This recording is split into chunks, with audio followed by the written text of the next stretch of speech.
I'd like to welcome everyone to our segment on Get College Ready. My name's Dennis. I've been a teacher for Kaplan for over 10 years.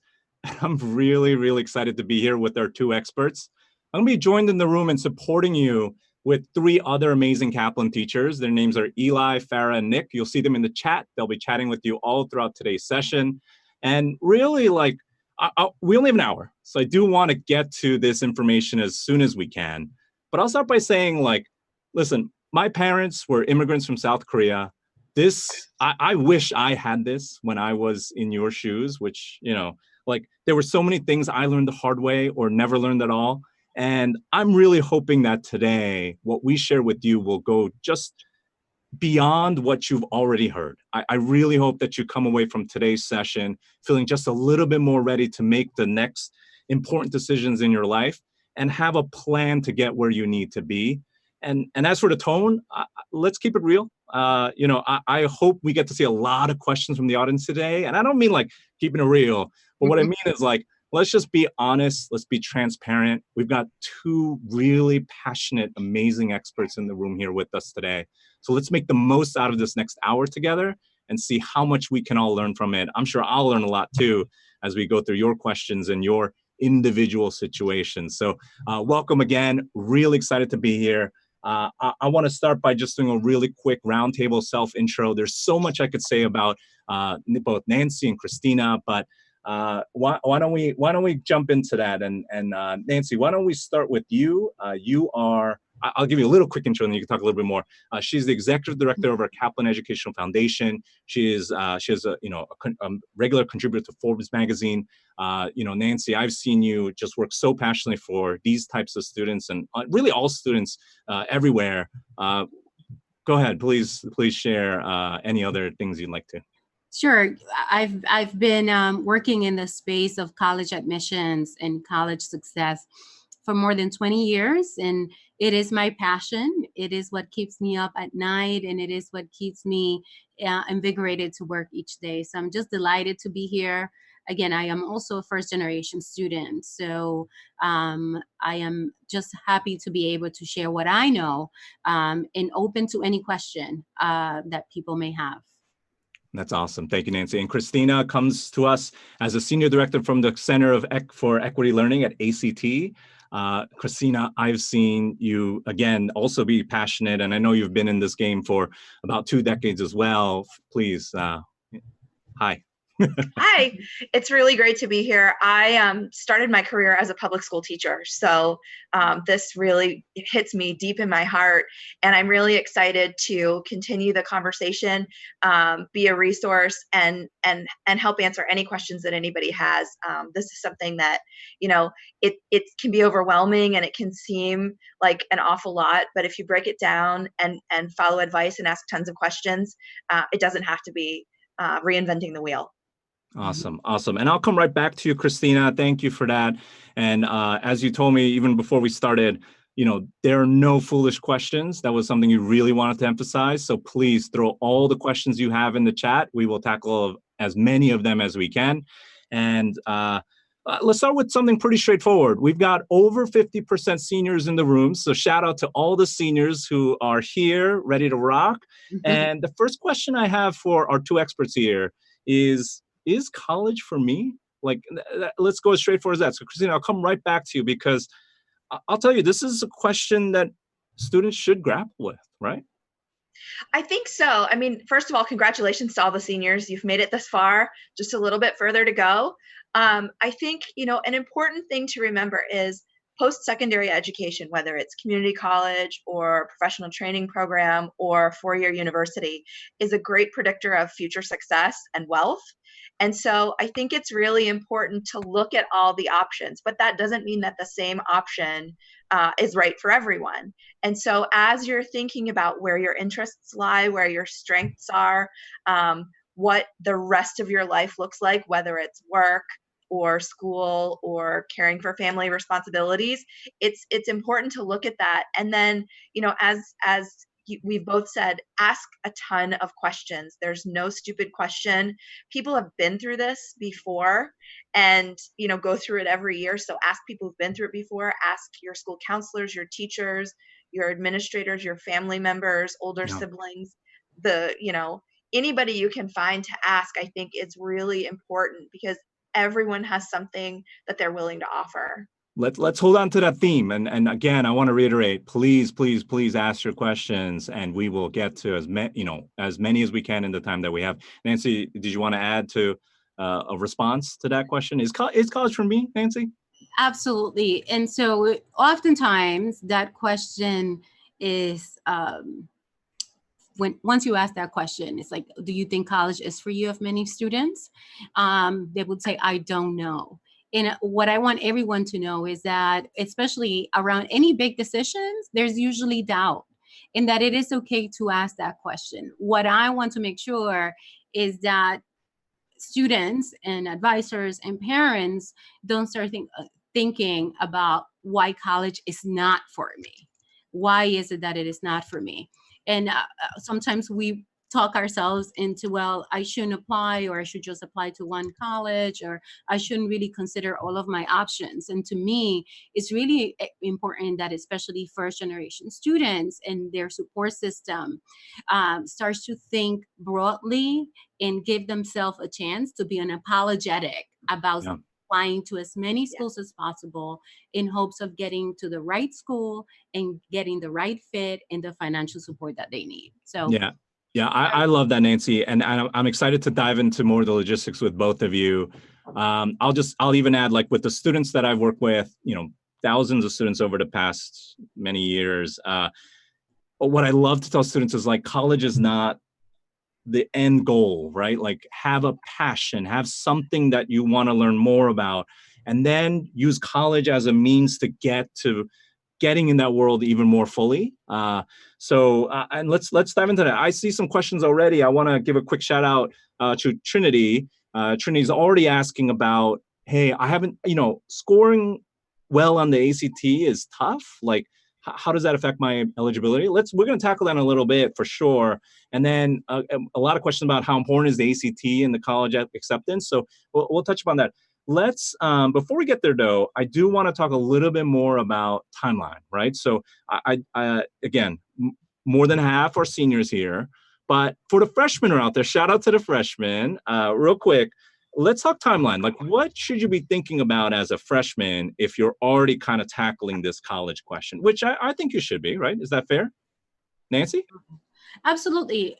One of the things that I recommend, especially for first generation students or students that have had limited access to campus, is to just start looking at campuses. And by that, I mean visiting, meeting with deans of admissions from schools who may visit your school. And for those schools where there aren't a lot of admissions counselors visiting, being okay with calling the school and finding out when there is a representative that is going to be in their local area. I think that's really key. Also setting a timeline, and I know that Christina will discuss the ACT. It is really important to understand that your school schedule and your life schedule will have to fit in time to work on your applications. And even as a freshman, understanding what that application looks like usually gets rid of a lot of the fears that we have. You're not going to be writing a dissertation of 50 pages. It's actually, to Christina's point before, if you break it down into pieces, it's very manageable. I wish I had you, Nancy, when I was, so what you're saying is don't wait, right? Like, you may feel like you have all the time in the world as a freshman, but it's never too early to start looking at schools. It's never too early to start building a network. It's never, especially in this day and age, when it's just a simple click of a button that can get you access to someone who may have an impact later on, especially because, like the two of you, if you're in this biz, you're in it for a reason. You're passionate about helping students. And so someone you talk to today is still going to be around likely in the next couple of years or whenever you're ready. I like that.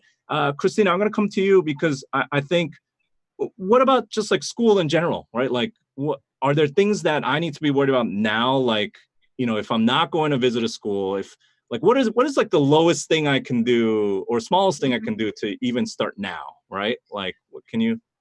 Well, I think a lot of the things that we've said already is start looking, right?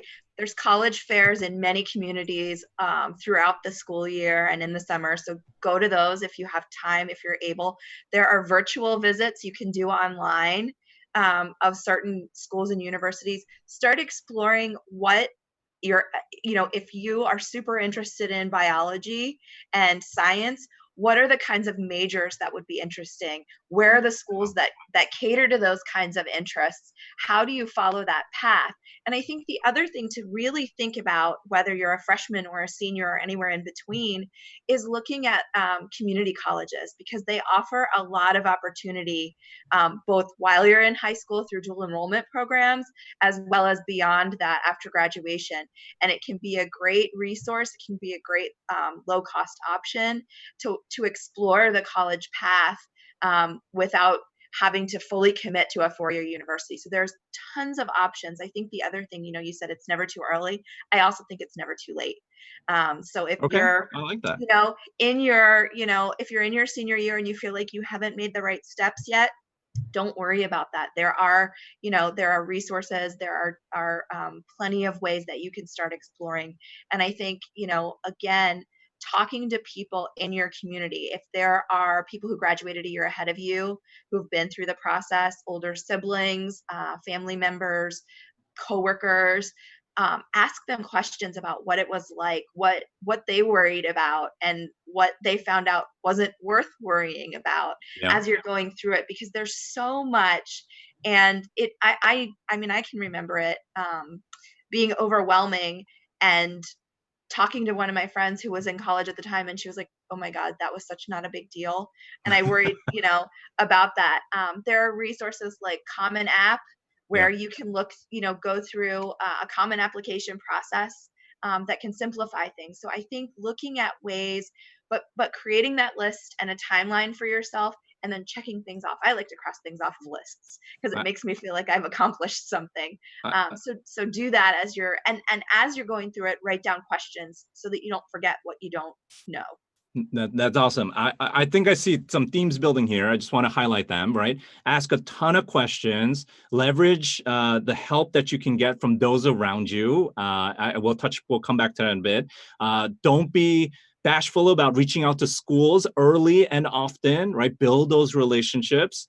We're not going to take it easy on you freshmen, right? So freshmen in the room, can you commit to just maybe even just going on one school website next week that you're interested in and getting a little more info? Let's do that, right? Like that's your call to action. That's what we want you to kind of start by doing and get in the game. But it's a great segue you made, Christina, right? Never too early, but also never too late, right? So Nancy, let me hit you up here, because we definitely want to talk to the juniors and seniors in the room, some of whom may be feeling a little guilty. I know I would have if I heard this message as a junior or senior, right? Because I had done nothing to this point when I had gotten to that. So what can you tell them even more beyond what, I think a lot of resources already mentioned, but go ahead.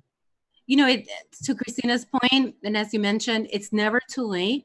This is a time where many of the deans of admissions and the schools are going to be holding events locally for the upcoming class, which will be you. And so it's really important to then reach out to people. And what I always find for my students is that if I tell them email us a dean of admissions that is assigned to your region, usually they'll say nobody's going to respond. And they do. They respond. And the person responds. I've been doing this for a long time. And what I have found is that the school is very interested in getting to know you. So whether you're in 11th grade or a senior, that school doesn't want to see the application for the very first time. You still have time or I should say, that school wants to know about you. By the time they receive your application, it would be great if they can say, I met that person, or that person sent me an email. And so starting to build that relationship, it's really, really important. Another thing is that you really... Can I pause for a bit? Sure. There? Just because we had a question come in about, does the college tour make a difference? It sounds like it does, right, yes. Nancy? Do you want to... Well, that's the point where every contact, it's important. And know that schools are making decisions about building a class. It's not just accepting one person, it's building an incoming freshman class. So it's really important that you stand out. If there are 500 spots, there may be 20,000 applicants. And so I have found that if my students have built a relationship, and that means a few emails, it doesn't mean that you're showing up to the school every weekend. But what it does mean is that if there's an open house, or if there is someone that is assigned to your region, and please keep that in mind, that every region has a dean of admissions or multiple people. They want to know you. And so making sure that you reach out, that you, by the time that they receive your application, they should know a little bit of your story. And so I want to go back to something you mentioned, Dennis, and that's passion. A lot of people ask me, as a first generation students, what is your passion? My passion at that time was survival, was supporting my family, was really making it to high school, like just trying to make it to my class after working and helping my mom and my sibling. So it's really important that you start thinking about that question and that you're honest with yourself. Meaning, my passion right now is to be able to make enough of a living, but I am very interested in changing my situation. That's your passion. You don't have to say, I want to become, the world's greatest, scientist or anything like that. For first generation students, it's important, and I know Christina would agree with me, that you have to have an honest discourse, that you have to be able to just tell your story as it is. Don't embellish it. Just try to do things during your 11th and 12th grade that are going to supplement your activities so that people can see your engagement. Thank you. I love that, Nancy. I was hoping that's what that's the kind of talk I want this audience to hear. I'm going to actually throw a curveball here, and let's stay on that topic. One thing we definitely want to talk about was just myths. We're getting a lot of questions about, is it bad if I do this? Is it bad? And guys, society has such a way of labeling things and making things sound bad, or making things out of the norm sound like wrong for whatever reason, and how conform, you got to conform. And not to get too preachy or cheesy here, but to me, if I had more support, I think being myself, hearing that it's okay to embrace who I am. Sometimes I wonder, and that's something I try to really push for, right? In students, I want them to understand that who they are can really, really make a difference. And so, let's start there. Let's actually pause here and take some questions, right? Is it bad if you'll start college at 20? I think that's a pretty common one that I hear, right? Yeah. Christina, do you want to take this one real quick? Yeah, I think so. It's important to remember that a lot of people reach college or making the decision about going to college at different points in their lives. There are adults at 50, 75, you hear it every year at graduation season around, a veteran who at 70 years old has decided to go back to school because they weren't able to, because they were, overseas. I don't think it's ever too late to continue your education. And as you look at, a lot of schools have either transfer programs or, returning student programs or adult student learning programs. So look into those. I think, I know I said it earlier, but I think community colleges are a great way to get started and then, and feel your way through it. Especially if you are, like Nancy said, focused on survival. You've got work, you've got family responsibilities, you've got other things. Look at programs that are going to be flexible to what your needs are. It's not just about what the school needs, it's about your needs, and being true to that, and finding a school that's willing to work with you on those needs. We know that more than half of college students are working while they're going to school. That's the reality. And so schools have got to be responsive to that. So it doesn't hurt for you to be able to say, I'm a little different than your, sort of textbook, quote unquote, traditional college freshman. Yeah. And Nancy, I saw your eyes twinkle when she said the word transfer. Yes. But do you want to go in? I was going to prompt you with a different question, but go ahead. I just have to get in there. Okay, get in there. So, I'm the executive director for the Kaplan Educational Foundation. And what we do is get students from community colleges to top colleges in the nation. And I have been in many rooms talking to high school students who I would say, community college may be an option, that can prepare you to get to that dream school that you really want to if you weren't able to really get your best record in high school. If your ACT scores, for example, are good, but your grades are not as great as what you know is needed for the top colleges. It's really an opportunity. Transfer allows you to collect credits while you may be in high school or at 20 years old, right? Where you may have just taken a year off or something like that. So it's really important that you know that four-year institutions value. And I'm going to say it wasn't true 15, 20 years ago. When schools are looking for diversity, they're looking for diverse experiences. And again, going back to that class that they're building, if you come in with a high school diploma and you have a few credits from community college or an associate's degree, what schools are going to really see is somebody who has taken a different path, but an amazing path that shows resiliency. And while schools are interested in getting you in, they're most interested in getting you out with a degree. So you have already proven that you have what it takes to attend college. So never hesitate and don't believe anyone or get discouraged if someone says, hey, you may want to take some credits in community college in preparation. It's a great thing. And I have students as old, let's see, as 40 that had gotten into a school like Brown in my own program because they went to community college and they were able to collect those credits. So I'm all about transfer admissions, and especially if you want to get to the top schools and you don't have the profile needed at the time that you're graduating from high school. That is awesome, Nancy. Thank you for sharing that. And just big shout out to the audience for continuing to feed us questions. Like, this is great. I didn't really know what to expect at 7:00 Eastern time on first day of the NFL season, but this is fantastic. So big shout out to all of you. Let's keep moving. I want to throw a few more questions in here. Christina, can I come back to you? This student asked, do community colleges require us to have a good score on the ACT or SAT like in university? What's your, do you have a take on that? I think you want to look at the community college specifically. They're all a little different, and admissions are a little different everywhere. But I think, again, even while you're in high school, you can begin taking courses in community college. And so there's a lot of options there for you to begin to explore. And I know I keep saying community college, but I just think it's such a great option, as Nancy mentioned, especially if you're thinking about transferring and your ACT score isn't high enough, or your grades weren't good enough, or you didn't have enough extracurriculars to be that, sort of model student for admissions to your dream school.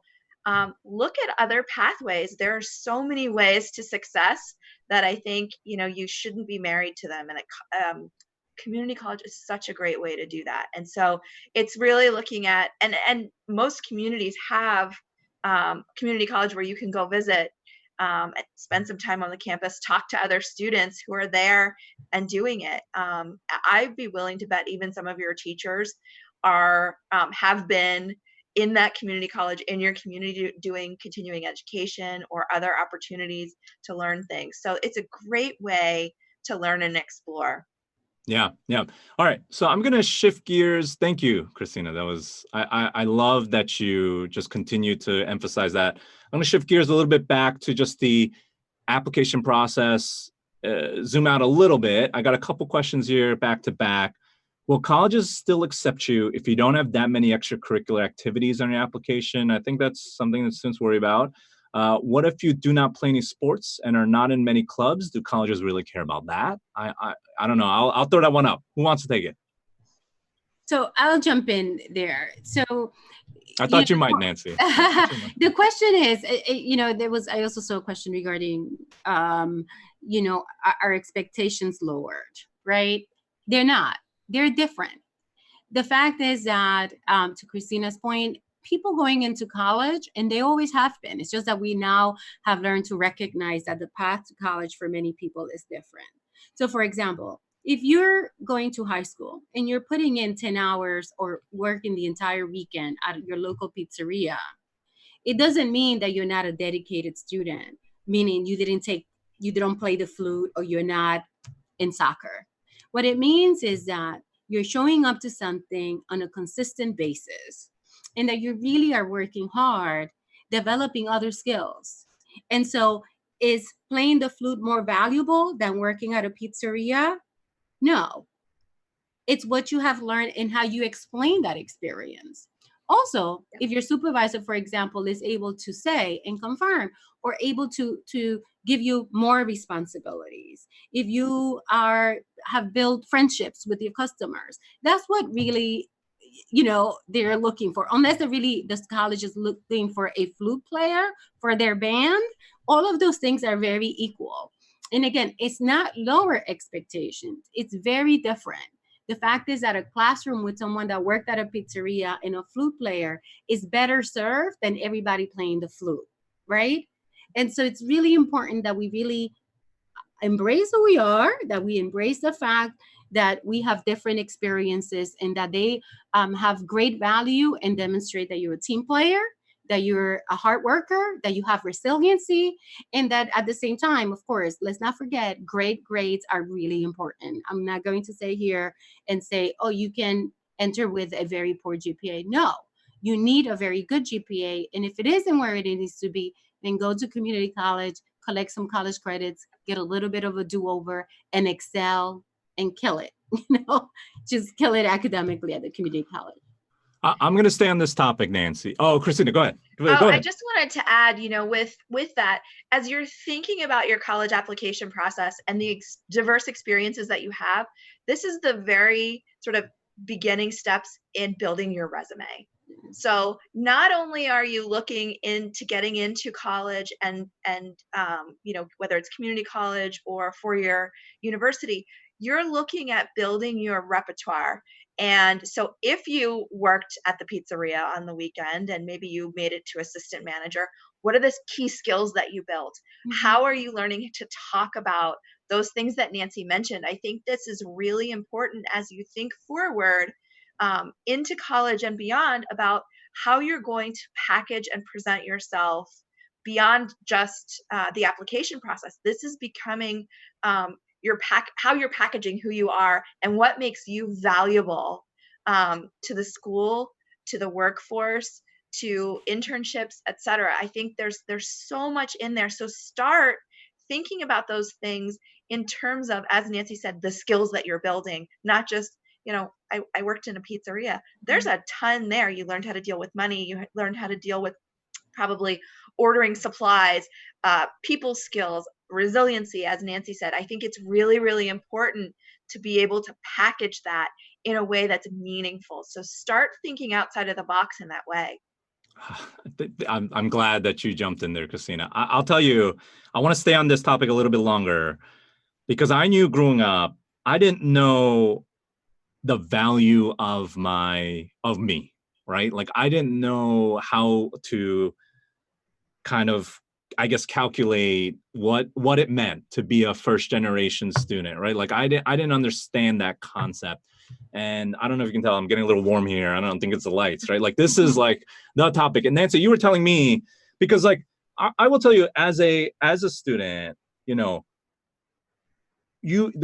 what you told me was for students who have family, household, work, and or religious responsibilities, it's important to note that these are valuable in the college admissions process. Like that hit me. Like I took that word for word, Nancy, because I feel like as students, sometimes we shy away from the things that feel odd or feel off. And I know you've already said, like, embrace that individuality. You want to touch on that for one more beat?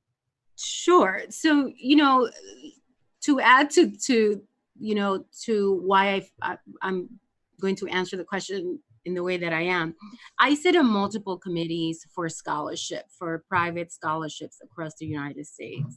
And one of the things that I do is for a living is read applications for students going to college that are looking for funding.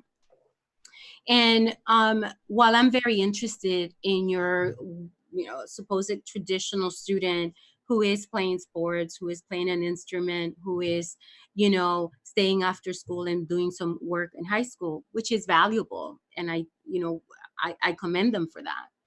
I've also read a lot of applicants who would say, religion is really important to me and to my family. And we spend on, every Sunday at worship. This is what we do. And I give classes on Saturdays or things like that.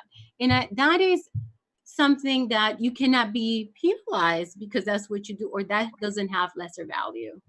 Also, when you're thinking about babysitting your own family, it's not that you're a babysitter getting paid, but that you have taken the responsibility, or it has been given to you, to teach your brother or your sister or your aunt, as my nephew taught me while I was in college, how to do well in algebra. That it is really important that that's a responsibility, and that there's standards to that. If you're not a great tutor, you're not going to tutor. If you're not great at math, you're not going to do those things. And that people have entrusted in you a sibling to teach them something. So let's make sure that we understand that your experiences matter, and they can be evaluated in the same way as more traditional college admission profiles. Yeah, awesome. I'm going to wrap 3 questions together that I really like here and throw them out. Really, I think these are the next questions that make sense, right? Like, first question, for first generation Latino students, the schools lower the expectations. Nancy, I think you touched upon that, but let me add that the second layer, is it harder for first generation Asians to get accepted into college? I think, it goes both ways. Like, what are the standards? Do they get harder? Do they get easier? And then really, I thought this hit me. If my daughter got into a first generation college program 2 years in a row, and if she put down being a first generation student, does that give her more opportunity? So all around this idea of like valuable, but what? Well, Christina, can you kind of untangle this a bit for the audience? Like, I think sure. So I think it goes back to what we've been saying for the last 10 minutes or so, which is who you are is valuable.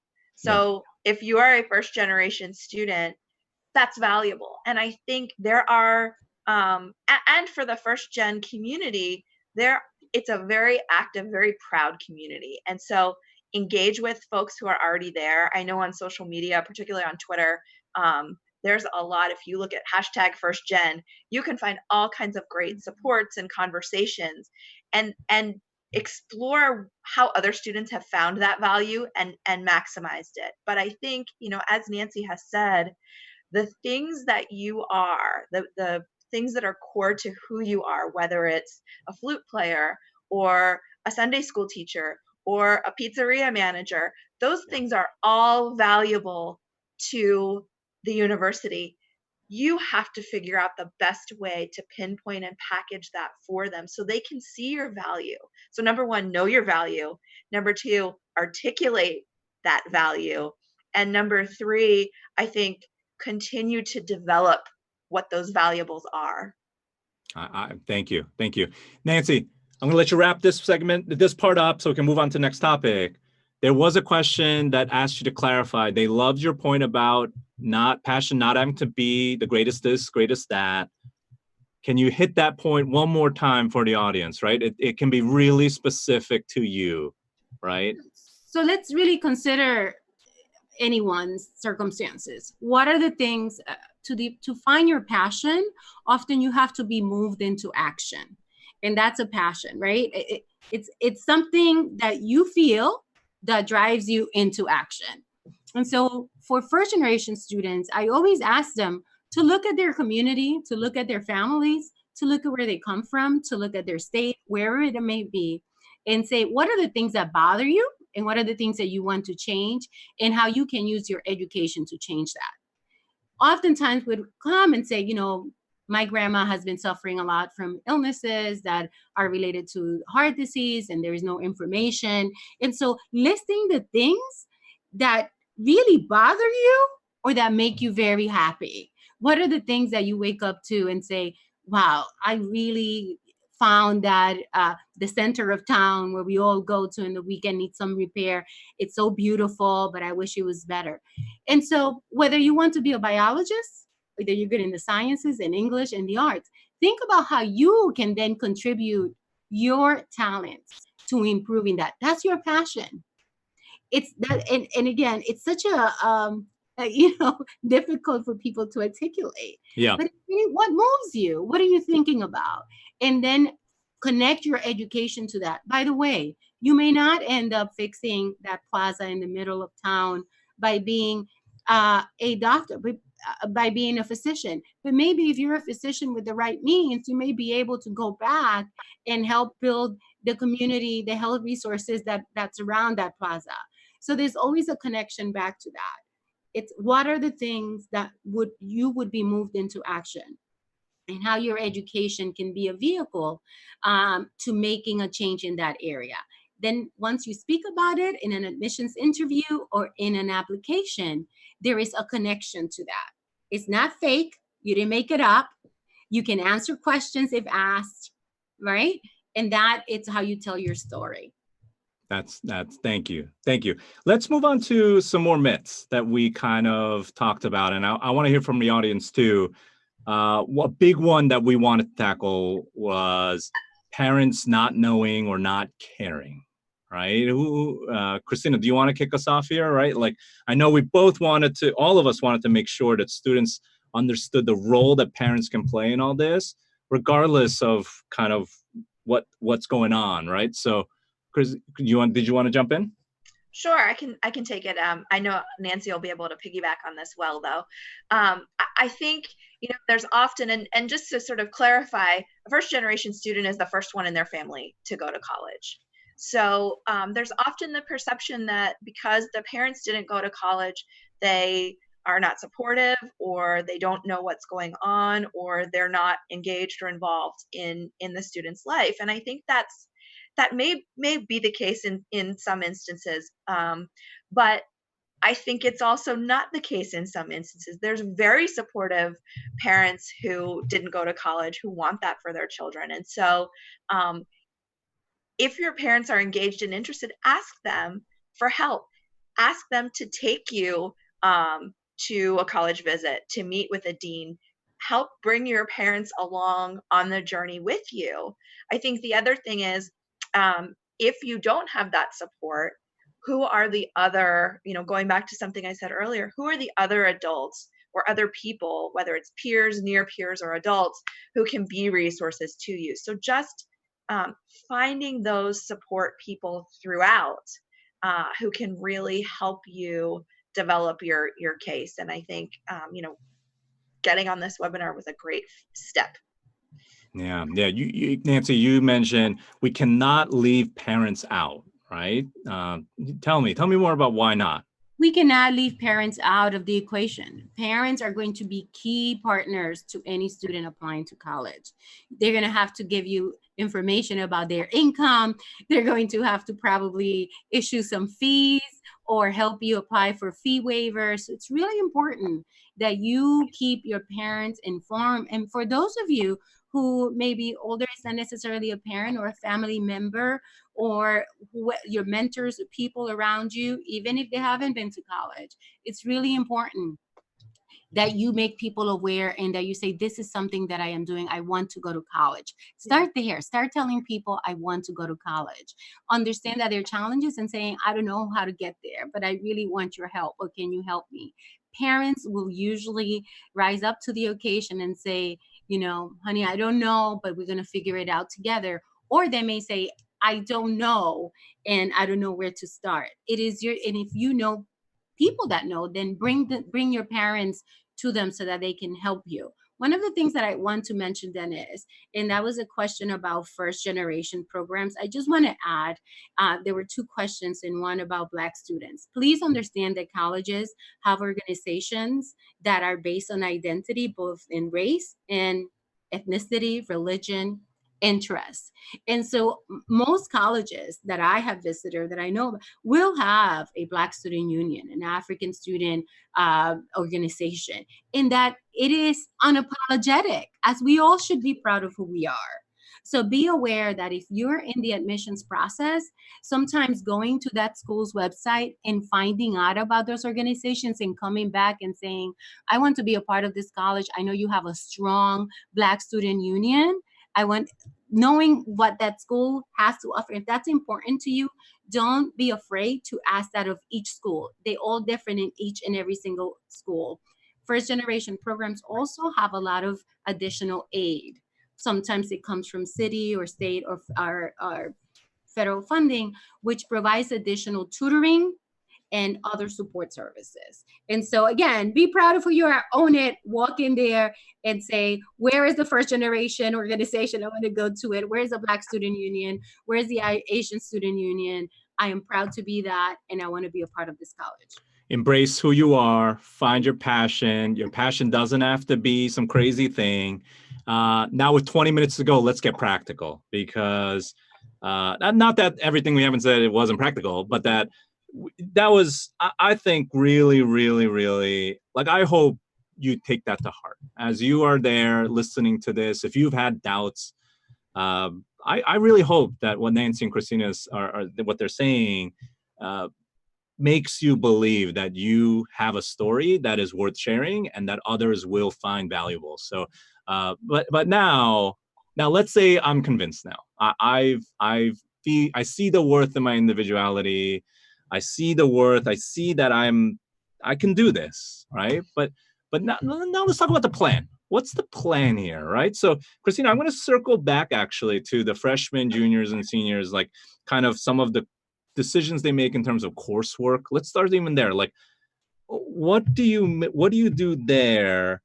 And then I'm going to lead directly into the application process. But do either of you want to talk about coursework? Christina, do you want to touch upon that? Sure, I can start. Yeah. I think it's important that you're looking at academic courses and doing 3 and 4 years of math, 3 and 4 years of science, 3 and 4 4 years of English, to make sure that you've got a robust backbone. You don't want to get to college and have to pay to take remedial courses, for example. You want to get that strong foundation while you're in high school. So starting in your freshman year all the way up through your senior year, you want to take those rigorous courses. You also want to explore your interests. So there is balance if you're able to find it. And I think, again, if there is time or ability or dual enrollment programs in your school, looking at where you can explore community college, for example, to carry some credits with you into your college experience from high school. And so it really is looking at that. I think the other thing, we talked about passion and packaging yourself and what you can do. I really do want to say, you don't have to figure it all out today. I'll tell you this story. I went to school. I did a lot of science courses in high school. I thought I was going to be a veterinarian, and I got to my freshman year and I failed Bio 101. And that was a huge wake-up call for me. And so I spent the next year and a half sort of taking courses, figuring out where I wanted to go, what I wanted my major to be. I ended up majoring in English literature, which is probably on the exact opposite spectrum of bio. And so I think you can embrace your interests, look at where you excel, and then be okay with some failure, because it will put you on a path to where you want to go. So, obviously nobody wants a failing grade on their transcript, but you really can find your way through it and working hard and being attentive to those things. That's great. That's great. Nancy, anything to add? I just, again, going back to some of the questions that I'm seeing, they're so great. I just want to add something, Dennis, that for first generation, the question is, what is first generation? Please understand that schools define that differently. Usually it means that, or to qualify for first generation services, so it's just some of the support services to succeed, or even at the point of admissions, that your parents may have entered but not graduated college. Some schools define it like that, but also that for some schools, even if a parent has a college degree, but they're not necessarily in your household or have been able to help you through the process, sometimes they will consider that as first generation. And sometimes the question, if you define yourself as first generation because you haven't had exposure to college through your parents for whatever reason, that some schools will accept that. What is most important, again, if you call me first generation, I would have said, what is that? Back in the day, what it meant was that I had limited access, meaning at home, there wasn't someone that was always that knew about the college process and that was enough to support me in the college admissions process, meaning I had to step out of my household to get those support services. So that's really, really important to keep in mind, that it's how you also define it, as each school has it. I thank you for being more specific or about the broader definition of that. I think that's a question. I hope no one left because they thought that they didn't qualify to be at this webinar. Right? This is for everyone, right?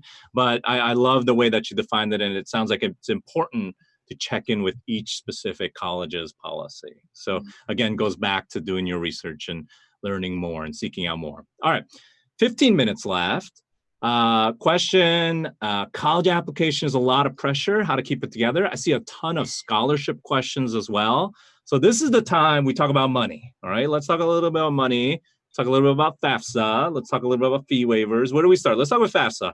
Who wants to jump in and talk a little bit about FAFSA and some of the resources we might have around that? Christina, Nancy, you got it? Oh man. I think there are a ton of resources, and I think the most important thing is to fill out the FAFSA and do it early. That kicks off early October, so we're almost there. There are resources. Form Your Future is a great place to go and dive into resources for FAFSA completion.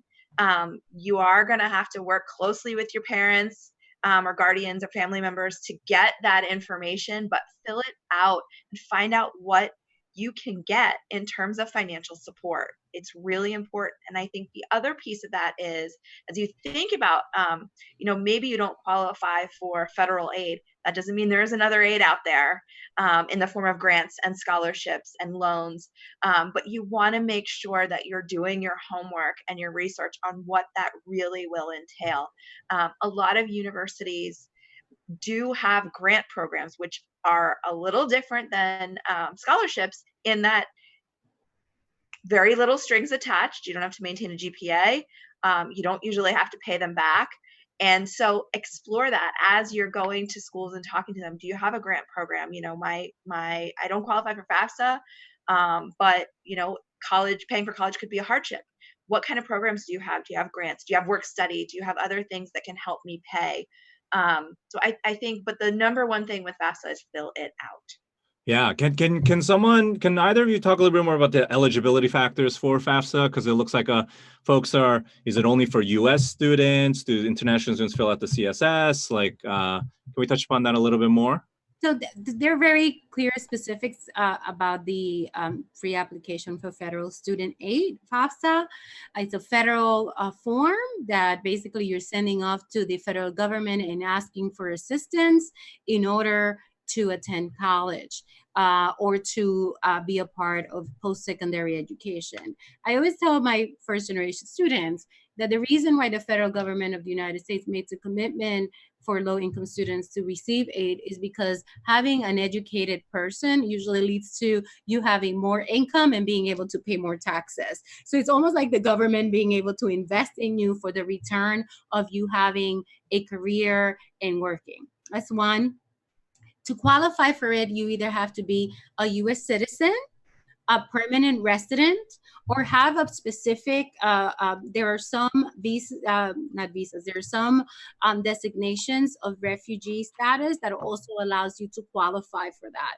The FAFSA then sends your information to your state, and then that state determines, and then you have to do an additional form, but you have to start with the FAFSA to apply for state aid. But what I think is most important is that for anybody here that is interested, of course, in taking the ACT and test preparation and all of these things that are trying to apply to private colleges, that where the money rests is not usually in individual scholarships that you apply to. It rests in the endowment of schools and their ability to package you to meet 100% of your need. That is really what is important. Please understand that when a school is $55,000, the expectation is not that you're going to write out a check for $55,000, is that you're going to tell them how much money you have and how much then the school determines how much money they can support you with for you to attend that school. And that includes tuition, fees, food, and housing. Because a hungry student and a student without housing cannot attend college. So keep in mind that federal, then the federal is the beginning of applying for aid, but it should not be the end. And that it really kicks off a bunch of other applications that, again, I can't stress Christina's point enough. You take it in little pieces, it can be done. Yeah. Let's, in regards to details for that, we shared a couple links here. There's also an ebook from the ACT that has some information that can help out here as well. Let's get deeper in there. Not the things that students can read up on, but I had a comment here, lots of smoke and mirrors in terms of scholarships and grants. And I know both of you have covered a little bit of that. But what is some of the insider information that could really help support students? Maybe we can expand this to fee waivers a little bit as well, because I've got students asking, how much should we rely on financial aid and grants if we don't have a savings, right? So let's move away from eligibility and talk a little bit more about game plan around how am I going to pay for all this, right? Like there's a price tag for applications. Others up there. So I know for ACT, we offer fee waivers for any students who are on free and reduced lunch. Not only do you get a fee waiver to take the test twice, you also get up to 20 score reports and you get free online test prep. So I think it's really important to know that. You've got to get that from your school counselor. So be sure to ask and be persistent about it, but then you have it and you can use it. And again, there is that free test prep there, which is a great resource for you to be able to take advantage of. And then, as you look at using the score reports and sending those with your applications. Can I just add something to that? So it's really important that you also know that there are fee waivers also for the SAT and also fee waivers for the CSS profile, which is what you use to apply for financial aid from the private institutions and many state institutions that you will be applying to. So again, getting fee waivers for all of that is your first scholarship, right? Not having to pay. Also, that if I cannot afford the fee to actually apply to the school, oftentimes it's $65, $75, that simply asking for a fee waiver for most schools is all you need. You don't have to submit proof of income at that point. All you do often is say, I cannot afford that. I cannot afford the fee, but I would like for it to be considered. That's all you need. It's really, really important. Also, that you apply. The best way for you to get the best aid or the most aid is for you to build the profile needed to get merit-based aid and need-based aid. That's why it's so important that you become part of your community, both inside your household and outside, and that you build a profile where people will want to say, I want to invest on this student. I want to give them a scholarship, whether full or part, and then you put it together with your FAFSA and what your parents can contribute. Sometimes they cannot contribute anything, but the best, it's then during high school, you're working to build a profile that will get the most amount of scholarships. Yeah. Fill out, what I'm hearing is, and then Christina, I know you want to jump in, but fill out your FAFSA early, fill out your CSS early, get involved in the community. Well, maybe you're probably already involved. If you're involved, those are things that you can really use to your benefit. All right, Christina, go ahead. Well, and I think the other thing is really looking at, going back to what is the process, start building that list. What do I need to do for applications, right? That's sort of the first step. What do I need to do to apply? Then it's what do I need to do for financial aid and for paying for it? Then it's how am I going to make this decision? Better Make Room has a lot of great decision-making resources. They've got their big celebratory college signing day at the end of the year.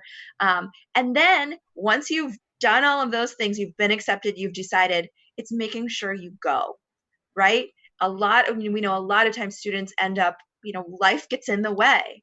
So what can you do to make sure that you follow through, get to and through that first year of college and make it stick? So it's chunking it out, it's making steps, and it's, you can't eat the whole elephant all at once. You got to do it one bite at a time. Yeah. And going back to what we said earlier, do your research, ask questions, leverage those around you to get that information that just, a question just popped up. Any recommendations for undocumented students regarding scholarships? If we, actually, let's pause on that for a beat. Do either of you want to throw something in here? Can you repeat the question again, Dennis? Any recommendations for undocumented students regarding scholarships? Sure. So many schools, for example, will have at their point of admissions, basically, they do not ask you your status. And because they have a commitment of meeting need, they will just package you based on what you qualify. So if you don't qualify for federal aid, for example, they will look to fulfill that. State schools are a little bit different. And again, every private institution has its own policy on undocumented students. You really have to look at what is the policy for financial aid. Usually it's not that they will not admit you, it's just how much aid would you qualify for. If you don't have any aid or ability to pay, and the school is not need blind, meaning that they will look at your financial aid before they accept you, then that is a little bit more of a challenge. Just making sure that you look at each school for those policies. Some states, for example, if you went to high school locally in that state, they will actually grant you resident tuition, so you don't have to pay as an undocumented student or as a non-resident. Looking at those policies individually, it's really important. And don't get discouraged if you're undocumented. Don't get discouraged, period, right? Yeah. Like what I'm hearing right now is there's so much out there, and I would love if we could just keep going and go through each specific case, but just don't assume that there's nothing for you. There is something for everybody here. So go out there and grab what's there and take advantage of those resources. Hey, going back to Christina, what you said earlier about making sure you go, a question that comes up a lot for me is like, do I want to do this virtually or in real life, right? Like, do you want to piggyback on your earlier statement? Like, I think there is, it's knowing yourself, right? And being honest with, I would be a terrible online student. I really enjoy being in the classroom. I like being, having that personal interaction, but that's not true for everyone. And I think it's really looking at, and there are, open source online courses you can, again, begin to look at in high school and test it out. See if, that does work for you. And is there a way that's a way to save costs on food, room and board, for example?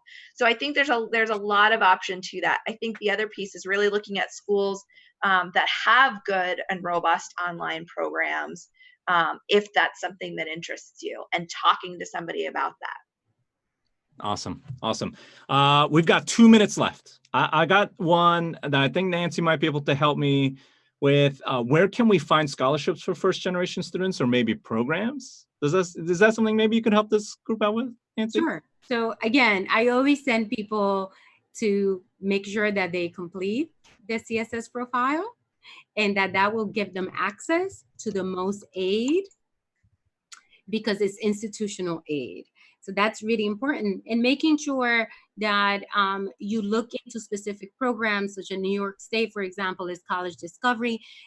Higher education access programs from the state are also important. Maybe we can post those things later. I can provide further information, because it's so varied by state, city. Later seems like the theme. We've been chatting here. There've been so many great questions. We got to get you guys back here. I would love, Nancy, Christina, we got to do a part 2. We got 1 minute left though. Any parting thoughts, Nancy, Christina? You got to keep it quick though. Christina, you want to start us off? I think what we've learned in this conversation is that this can be overwhelming. And I'm sure that all the information that we've thrown out has been a little bit overwhelming. So my advice is step back, take a breath, make a list, ask questions, and eat the elephant one bite at a time. It's happened. Thousands of students go through it every year. You can do it. Awesome. Nancy? You can do this. Schools are looking for you. You need to build a path in the profile to make sure they see how talented. Fill out your profile. Yes, build that profile. That's awesome. I will just wrap by saying you as an individual are valuable. You are special. You are passionate in your own ways. Use that, leverage that, and realize that there's a path, as Nancy's saying, for every single one of you out there. So it is time to say goodbye for tonight. Thank you for everything. Thank you for joining. Please visit captest.com for additional resources, free ones, more information about how you can make this manageable, how you can take on that elephant one bite at a time. And thank you again to Nancy and Christina. This has been great. We'd love to have you back. Let's do this again. Thank you, guys. Have a great night. Good luck. Until next time, we'll see you soon. Fill out that profile. Bye.